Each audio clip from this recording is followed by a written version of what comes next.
the back of the platform. I don't know, but you do every time.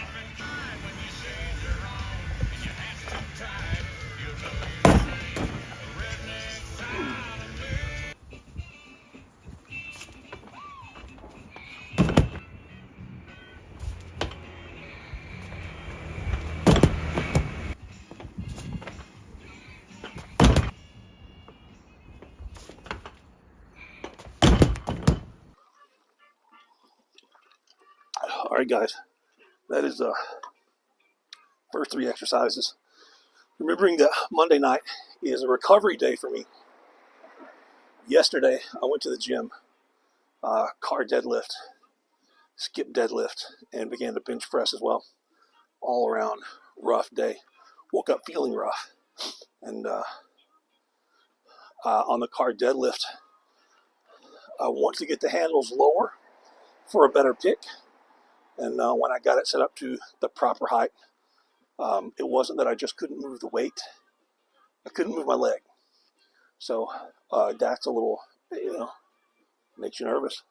I know that stage is coming, but it doesn't need to be here yet. But quite a bit of pain through that entire leg region. Weird pain, nerve pain, neuropathy type stuff, and through my neck, upper back, right arm. So the plan today is to get here and make that situation better, not worse. That's what Monday is all about. Monday is setting the tone for the rest of the week. So the weightlifting squats, it's all about getting that bar fairly high up on the body, getting down as deep as I can, getting a good stretch, getting a good movement. And today I've got some pretty severe pain through my foot and ankle. Very easily could be that my calves are greatly atrophied. And yesterday, just attempting the car deadlift and then doing some holds with the car deadlift puts a ton of stress on my toes, on my calves. Could be a good thing. Really good. When was the last time your ankles got sore? I don't mean the joints, but all the muscles and tendons around your ankles and feet got sore from training calves. Mine are so weak that they are. I think, maybe. So I need to work that out, getting to the bottom of the squat, rocking, twisting, turning, mobility in its truest form, movement in its truest form. I did 6 sets of 1. I'm not recording everything, recording every few sets. Snatch, same thing. I just need to establish some kind of pattern with about 40 kilos. I'm trying to get more over the bar so that the bar is between my shoulders and between my shoulders and my hips. So I'm pulling, it's like this. I don't want to banana it and come back like that, which is exactly what I'm doing. I'm banana shaping it and coming back. And I can't tell that until I watch the video, or now that I'm understanding that I'm doing it, I'm feeling that I'm using my back muscles to extend instead of my leg muscles and my traps sort of to drive up. So I'm working on that. A big reason why I'm doing that is because I'm protecting my shoulder. So if I stay over the bar and I extend up, the bar's got to be closer to me all the way up, even though you relax. And this is as high as my elbow will go. This one will go a little bit higher because it's not as injured. So the only way that bar is going to get there for me to go back, or it's either going to go out in front, or I'm going to let the bar go in a straight line, and I'm going to go back. So I'm compensating. And these are little things that older lifters do, and you don't realize it until you go to a master's level competition. I don't mean 35-year-olds. I mean, 65, 75, 85, and 90-year-olds. And you see what they're doing, and you ask them why. And you understand, hey, we've got limitations. This is how we get around it. And this is how we monitor volume, because we know we're doing it incorrectly. So as you do these movements explosively and incorrectly, or not the most efficient way, you have to understand that you're going to have to limit your volume, which makes training as a master's even more difficult because you've got, physical issues, and then you're not able to do as many sets, reps, or volumes at the percent that you need in order to correct it. So you better hope that you're smarter in the process. So 6 sets of snatch, I felt it, but it wasn't a lot of pain. I have had 2 Tylenol, so or 1.5 Tylenol, a 375 and a 500.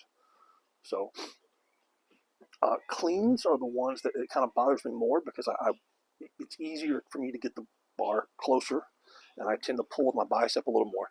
So what I'm trying to do is I'm trying to tuck my wrist more, and I'm almost trying to forearm and hand movement instead of arm and shoulder, which I can do at 40 kilos. At 60 kilos, it'll be different. At 80 kilos, we're probably looking at an injury here again on the bicep and shoulder, or a lot of pain. But this was progress. What I want to emphasize, and people have always said, you got to sit down. I got to make the transfer between making the pull and getting under it. I'm not going to get under it. I've been weightlifting since I was 34. I'm almost 48, and I've only done it a few times in my life, and that was when I was on a large dose of cortisone to kill arthritis, pain, and increase movement. And I'm not going to do that. And you can't do that every training session. So I showed progress. I got through it without pain, and that's a solid Monday, laying the foundation for movement. I want to say I am thinking in my mind, when I come back over here between sets, I'm thinking in my mind, you know what? You can make that full pull all the way up, and then you can catch it, and you can drop it. I can feel it in my mind. I really, really can. I can really sit here and feel it. You know what? I can catch right here. And that's the way I approach it, and that's the way I do the lift. It doesn't happen, but because I have those cues all working in sequence in my mind, I end up making a slightly better pull, and I'm a little more relaxed, and I'm a little faster going under the bar, even though I'm catching it at a super, super, super, super high power clean level. So if you've ever done the full movement, you need to have that pattern kind of in your head when you're doing, even if you're not. And then the big thing, people, CrossFitters and people just in general, they will full clean like 50%. Why? It's a big thing I work on with my wife.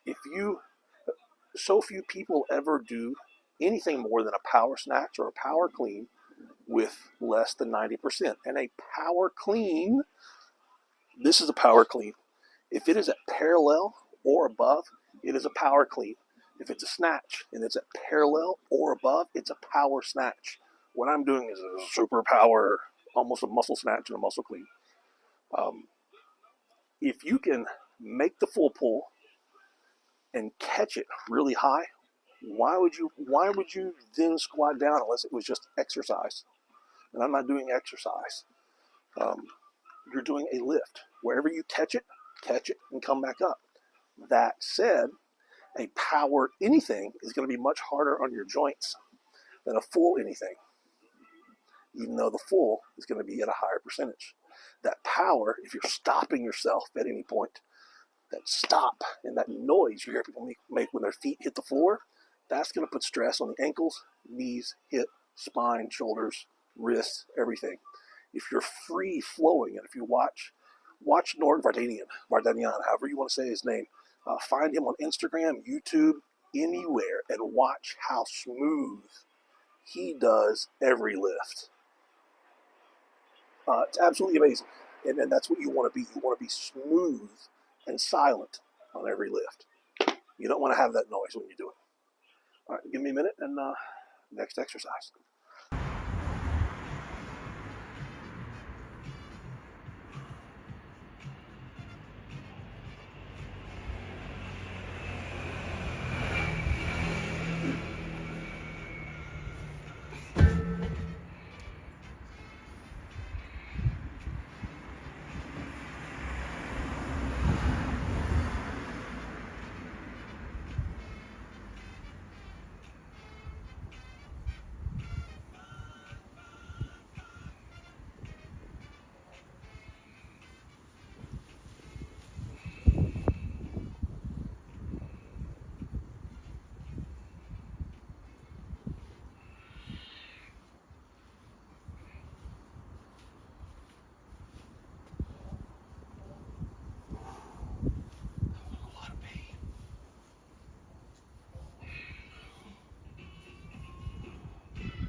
Oh man, I actually brought out some bourbon and that new Jack Daniels that I like to taste tonight.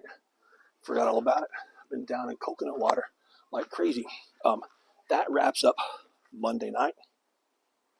The kind of feeder, knock off the cobwebs, feel better training session. Bunch of grip work. I set up the circus dumbbell, made the clean with the right arm, and that, bringing it up to here is okay, but when that shoulder goes to rotate, and right here, when the shoulder has to go from, say, here to here, which is the same movement you're not seeing me do with a barbell. Once I get here, you're not seeing me push the elbow forward. With that dumbbell, I did drink it all, see? When I rotate that elbow, it lit me on fire with enough pain that I went nauseous. Thought I was going to puke. Got dizzy. It hurt so bad. 3 reps with the left hand. It's the best I've done in a long time. So I think I'm going to, we'll see on Friday. I need to do, I've got to get stronger through here. I'm in a lot of pain through that shoulder, scapula area.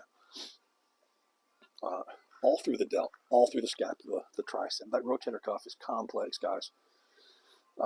So, the goal would be to press that pain-free. Not to add weight, press that pain-free. And with the left hand, we'll just go for reps and see what I can do here in a couple of weeks with that. And that's going to be progress. And I've got to make a deal with myself that that's going to be progress. After that, all of my grip work, holy cow, a bunch of work with the axle. Did not do any of the pauses this week. I did 6-second hold at the top. I've got to be able to, because you can't rest that axle or any of the bars on your legs at all. It has to be out in front of you. So not like a normal deadlift where you get up and get locked in. You got to be out in front. You can't have that bar or your hands or your thumbs or anything resting on you at all. And a little bit goes a long way when it comes to cheating with the grip stuff. So I'm trying to get locked in and lean forward. Calves are really sketchy holding that into place. But my hands feel pretty good. That's not too far off from actual PR territory, doing 6-second holds. And then there goes my Mountain Dew. We did the Dew. It's like a $3 can of Mountain Dew. I drank it yesterday, actually, but I wanted to get some photos for a friend out here. Got some reps. Forgot what all I did. Tried the barbell rows. Bicep does not feel ready for the barbell rows, but even going as light as I did, my forearm all through here and the bicep all through here, just, I want to say pumped, but it wasn't a pump. It was a swelling, just almost immediately, which means the blood's getting in that area, right? It's being worked. The blood's getting in the area. As long as I can take care of it and work with that slowly, I'm going to get better and stronger. Working on the Saxon bar thing. I've got one wood 2-board and a metal 2-board. It rotates and twists. The plan called for 47.5. I had like 48.50 on there. 3 sets of 3. Really, the hardest part about that is if you can get your hand set. So if you're doing one block and you can jam your hand in there and get that first one set, you can pick up a lot of weight. But if anything is not perfectly, you don't have your hand jammed down on that thing, it twists and moves and comes out of your hand really easy. Doing both hands at the same time, pretty much impossible. So I got, but hey, it's work. It's work. Again, it's building my fingers for the axle deadlift. And that hub that I'm terrible at. I played with a bunch of the other tools, wanted to pick them up and goof around. I've got all these things. I hate that they're not in my program because I want to pick them up and play with them. I've got them. I want to use them. I want to put them on a bar and pick up something with them often. I really do. The rolling grippy thing, wrist curls, felt oddly easy this week. Went heavier, just a few less reps. Left wrist pops on every single rep down through here. I wish you could hear. I'll put a microphone up there next week so you can hear, or later on in the week, so you can hear my wrist pop on every single rep. And what else? I did do a bunch of shoulders. Took a 5.5 pound plate. Did 50 or 60 lateral raises with my right, which was hard. Easy with my left. Just got to keep up with that. Got some therapy work with the bands that I will do. And then once I get everything else put away, I'll do a couple sets of abs, or I'm going to train with my son tomorrow, play around a little bit.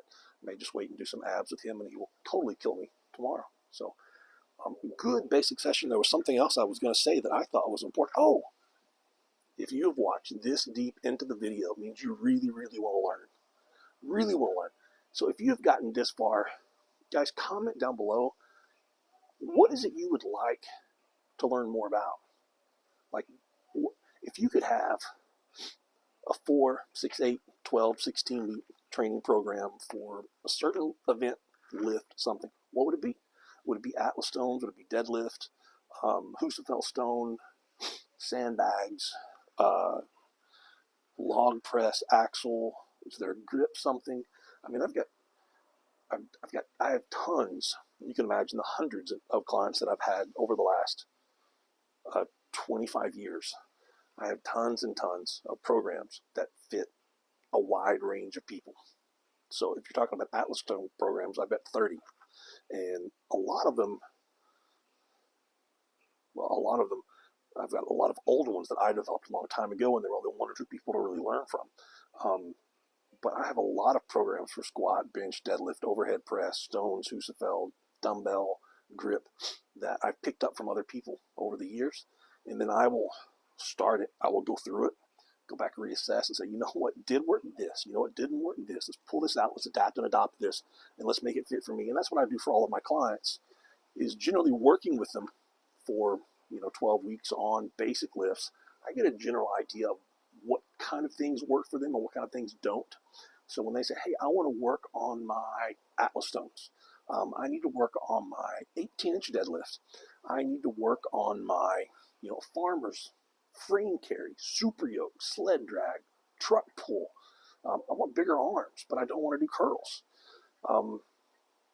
I have a general idea what program I can pull from, how I can adopt and adapt that to make it fit for them. So what is it if someone could write a free program for you, how long would it be? What would it be on? And if you know anything that really works for you, volume, high load, stone loads, heavier weight, lighter weight, training a lift every 14 days, every 10 days, every 3 days, dynamic max, whether that's on gym lifts or strongman events, please, if you've gotten this far, comment down below and then give me a few weeks to kind of write something up. We'll find some way to get and just stay in touch through the videos or whatever, or I can come back and comment, and I can send you a link to something that you can go and see a program for that. Let me sit down and kind of design something based off of what you tell me. And if you've gotten this deep in the video and you comment down below, I'll get it done. But I don't think many people are going to get this deep in the video and listen to all my rambling on a boring recovery training session Monday night at 3:12 in the morning. But if you do, I'll make sure it's worth your while. Anyway, enjoy it, guys. Hope you learned something. As always, that is what these videos are about. Me remembering all the stuff that I've done and me having a way to help you learn things that can make you better, either today or tomorrow or way down the future. Have a good one, guys. See you on Wednesday.